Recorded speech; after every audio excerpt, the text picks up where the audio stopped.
Assalamualaikum warahmatullahi wabarakatuh. Saya Gina dari kelas MIA 2. Kali ini kita akan membahas manfaat ataupun khasiat buah-buahan secara umum maupun secara spesifik. Pada beberapa hari yang lalu saya telah menulis tentang manfaat buah semangka. Setelah saya amati, banyak kata kunci yang masuk dengan kata manfaat buah-buahan. Bagi kami itu adalah permintaan secara tidak langsung yang harusnya dapat kita penuhi. Indonesia secara asli merupakan salah satu negara yang subur ataupun bahkan paling subur. Bahkan jika kita menengok ke belakang, tanah pertanian dan perkebunan Indonesia sangat subur tanpa menggunakan pupuk kimia. Sekarang pun masih ada beberapa daerah pendalaman yang masih bersih dari pengaruh pupuk kimia dan tanahnya pun masih sangat subur. Contohnya di daerah pendalaman Sumatera yang jauh dari keramaian kota. Di sana masih banyak petani yang tidak terpengaruh untuk memakai pupuk kimia. Semoga aja mereka melakukan itu semua karena kesadaran pentingnya bertani secara organik bukan karena tidak tersedianya pupuk kimia. Kalau di Jawa kebanyakan perkebunan dan pertaniannya menggunakan pupuk kimia. Tapi pada dewasa ini tren organik sudah mulai banyak diminati oleh petani Jawa. Sedangkan menetralkan lahan dari pengaruh pupuk kimia menjadi lahan yang organik membutuhkan waktu paling tidak 5-10 tahun. Begitu pula dengan buah-buahan yang tersedia di pasar tradisional maupun swalayan. Sekarang masih sangat jarang tersedia buah-buahan organik. Kalau toh ada, yang pasti harganya lebih mahal daripada buah-buahan yang tidak organik itu.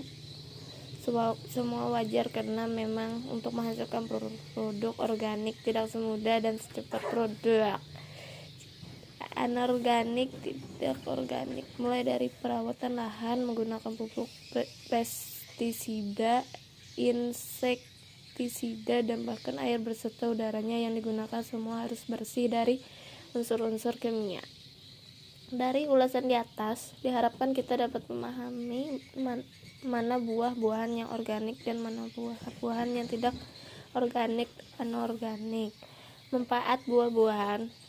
Secara umum, buah-buahan dapat bermanfaat bagi kesehatan kita karena buah-buahan adalah sumber vitamin yang dibutuhkan oleh tubuh. Buah-buahan dapat menyembuhkan penyakit tidak ada nafsu makan. Buah-buahan tersebut antara lain jeruk manis, pisang, pepaya, mangga, nanas, dan sebagainya. Manfaat buah anggur. Buah anggur dapat bermanfaat bagi penderita penyakit cacar. Manfaat buah apel. Buah apel dapat bermanfaat bagi penderita penyakit jantung, yaitu dengan cara buah apel yang baik dan besar telah dibersihkan, direbus sampai masak dengan gula. Ramuan tersebut dimakan setelah dingin. Ramuan tersebut juga dapat digunakan untuk menyembuhkan batuk. Manfaat buah asam dan tamar hindi.